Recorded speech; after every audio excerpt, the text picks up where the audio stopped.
नमस्कार, शाम के 4 बजने वाले हैं। वक्त है फास्ट एंड फैक्ट्स का। फास्ट एंड फैक्ट्स में हम आपको दिखाते हैं दिन की तमाम बड़ी खबरें पूरी रिसर्च के साथ। आपके साथ मैं हूं विद्यानाथ झा और मेरे साथ हैं अदिति अवस्थी। नमस्कार। मॉनसून सत्र के पहले दिन आज राज्यसभा में कश्मीर मुद्दे पर बहस हुई। कांग्रेस ने सरकार को घेरने की कोशिश की। सरकार की ओर से वित्त मंत्री अरुण जेटली ने पलटवार किया। कांग्रेस की ओर से राज्यसभा में विपक्ष के नेता गुलाम नबी आजाद ने कश्मीर मुद्दे पर बहस की शुरुआत की। प्रदर्शन के दौरान लोगों के घायल होने का मुद्दा उठाया। वित्त मंत्री अरुण जेटली ने मामले पर दलगत राजनीति से ऊपर उठकर सोचने की नसीहत दी। सेना और सुरक्षा बलों की कार्रवाई को सही ठहराया। क्या हम बच्चों, बूढ़ों और आम जनता को उसी तरह से ट्रीट करें जिस तरह से मिलिटेंट्स को ट्रीट करें? आम जनता के साथ इस तरह का स्वभाव हो, सलूक हो, मुझे माफ कीजिए, हम उसमें शामिल नहीं होना चाहेंगे आपके साथ। केवल कांग्रेस और बीजेपी या हमारी भीतरी राजनीति का नहीं, आज हम लोगों का प्रयास होना चाहिए कि एक आवाज में हम लोग बोलें, वहां शांति आए, वहां आम आदमी को तकलीफ न हो।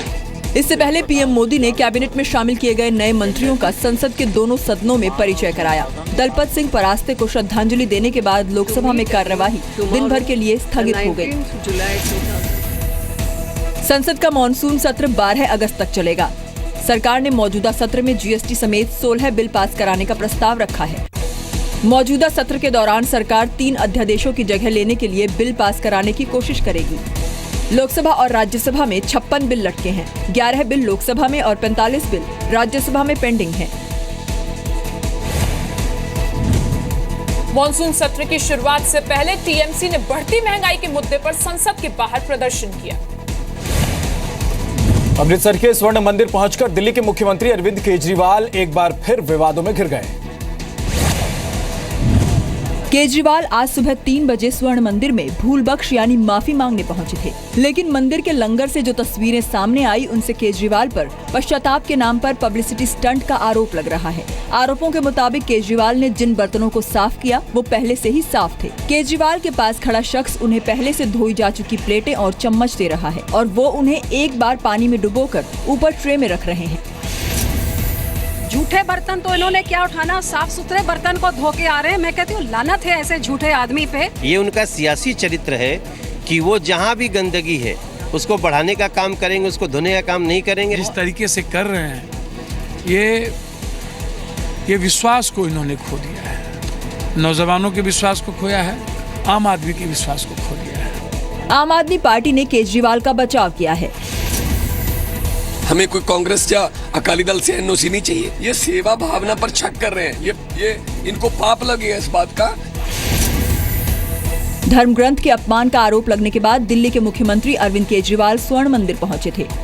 3 जुलाई को केजरीवाल की मौजूदगी में पंजाब विधानसभा चुनाव के लिए एएपी का चुनावी घोषणा पत्र जारी किया गया था। आरोपों के मुताबिक एएपी नेता आशीष खेतान ने घोषणा पत्र की तुलना धार्मिक ग्रंथ से की थी। घोषणा पत्र पर स्वर्ण मंदिर के साथ एएपी के चुनाव चिन्ह झाड़ू की तस्वीर पर भी विवाद हुआ था। दिल्ली के मुख्यमंत्री अरविंद केजरीवाल और आशीष खेतान ने पहले भी इस मामले पर माफी मांगी थी। सुप्रीम कोर्ट से बीसीसीआई को बड़ा झटका लगा है। बीसीसीआई में अब मंत्रियों और ब्यूरोक्रेट्स की एंट्री बंद हो जाएगी।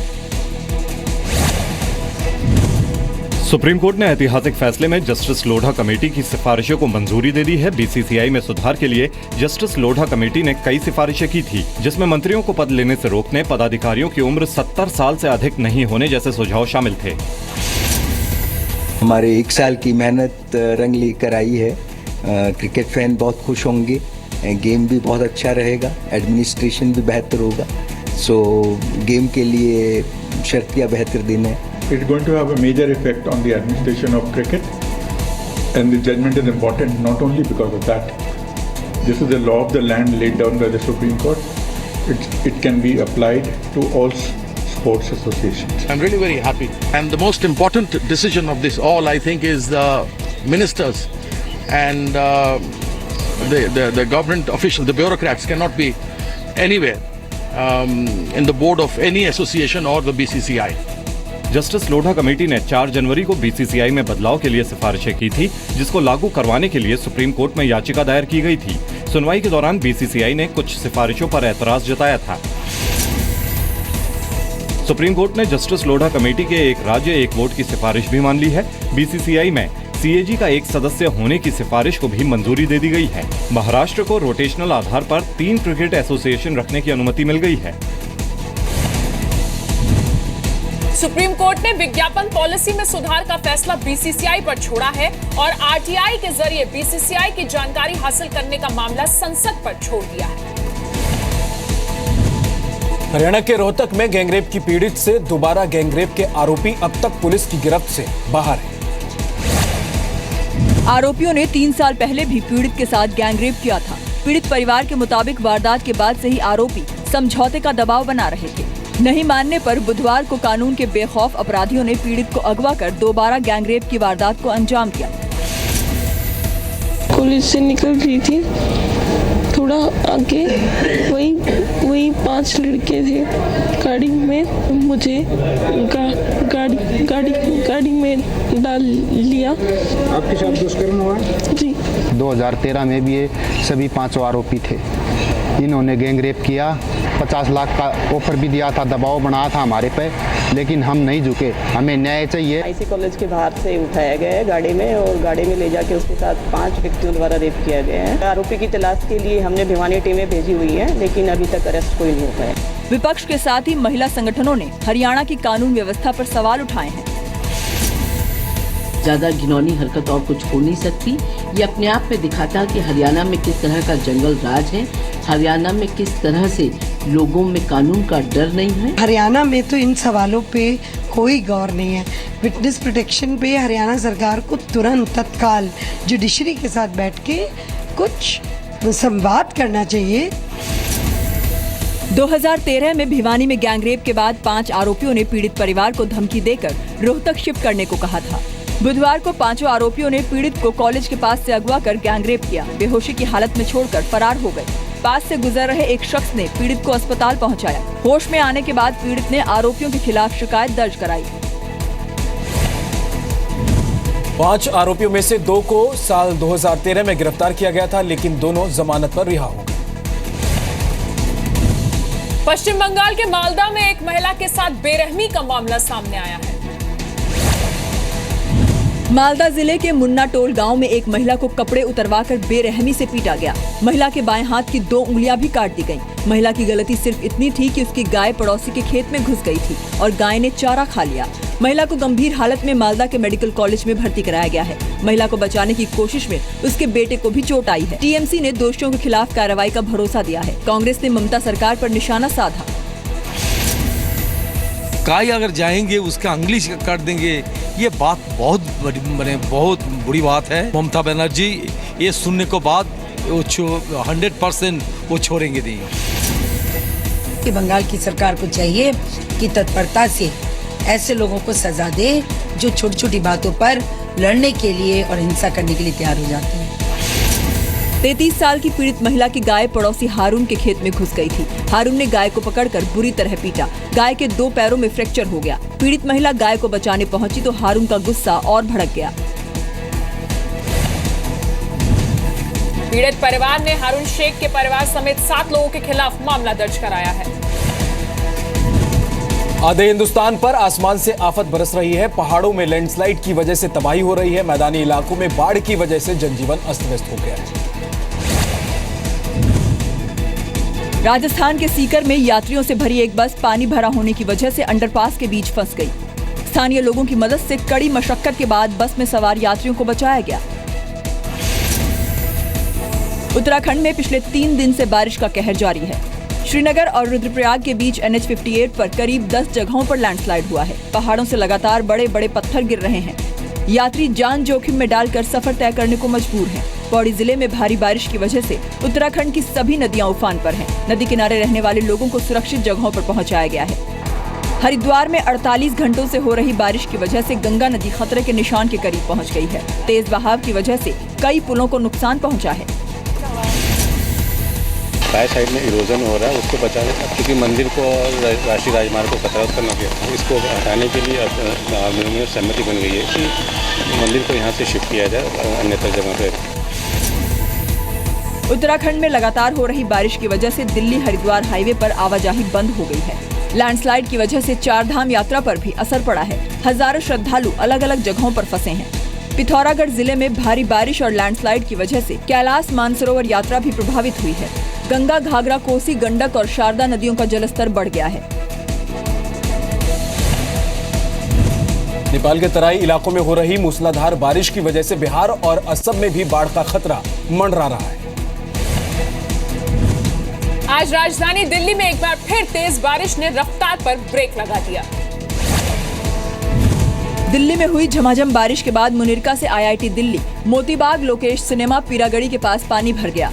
नांगलोई, नजफगढ़, चिराग दिल्ली, साकेत मेट्रो स्टेशन के पास भी पानी भरने की वजह से ट्रैफिक की रफ्तार थम गई। NH24 पर इंदिरापुरम से अक्षरधाम तक कई किलोमीटर लंबा जाम लग गया।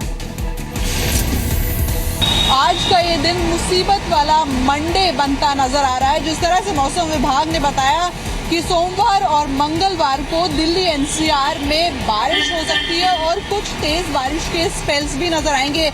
और सोमवार की सुबह से जो बारिश है वो शुरू हो गई है। लोग अपने ऑफिस जाने के लिए निकले, लेकिन सड़कें जो है वहां पर ट्रैफिक बहुत स्लो चल रहा है। जो ट्रैफिक की रफ्तार है बहुत धीमी हो गई।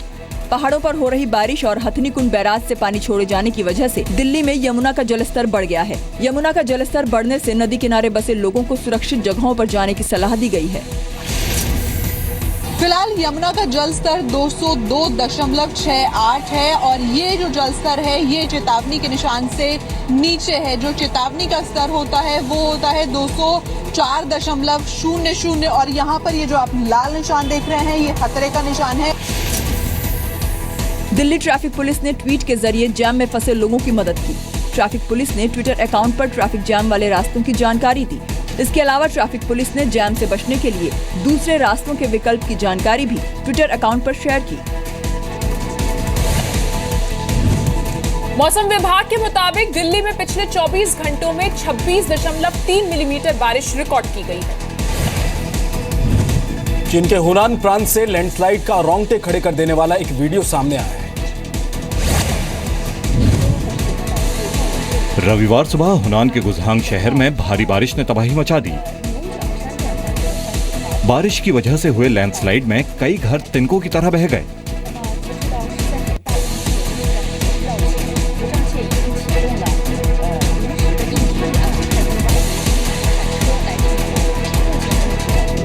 लैंडस्लाइड के साथ आए मलबे ने लोगों की मुसीबतें बढ़ा दी।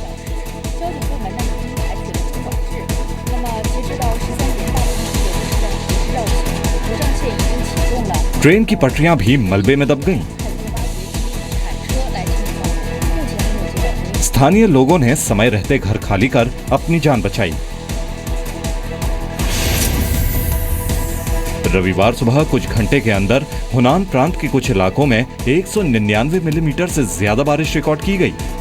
बाढ़ की वजह से शहर का ट्रैफिक पूरी तरह से ठप हो गया। कई लोग घंटों तक सड़कों में फंसे रहे। चीन में बारिश और बाढ़ की वजह से 26 प्रांतों के 3 करोड़ 20 लाख से ज्यादा लोग प्रभावित हैं। मध्य प्रदेश के रीवा में हीरा नाम के एक भैंसे के लिए 4 करोड़ रुपए की बोली लग चुकी है। रीवा की एक डेयरी में मौजूद इस भैंसे का नाम है हीरा। हरियाणा के एक कारोबारी ने हीरा को खरीदने के लिए 4 करोड़ रुपए की बोली लगाई है। भैंसे की बोली 2.5 करोड़ रुपए से शुरू हुई थी।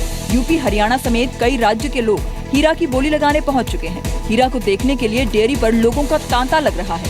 हीरा की देखरेख पर भी पूरा ध्यान रखा जाता है। इसके 2 बच्चे भी हैं, एक 1.5 साल का और दूसरा 3 साल का। बच्चे भी वयस्क भैंसे की तरह ही नजर आते हैं। पहले 3 करोड़ लगा था, इसके पहले 2.5 करोड़ लगा था, इसके बाद फिर 4 करोड़ रुपए लगा। प्योर मुर्रा है ये, नस्ल अच्छा है। पहला जो बच्चा देगी वो 12 से 14 लीटर तक दूध देगी। इसमें ये विशेषता है। हीरा मुर्रा नस्ल का भैंसा है जिसका वजन करीब 10 क्विंटल है। भैंसे की ब्रीडिंग से जो बच्चा पैदा होता है उसका वजन करीब 40 से 45 किलो होता है।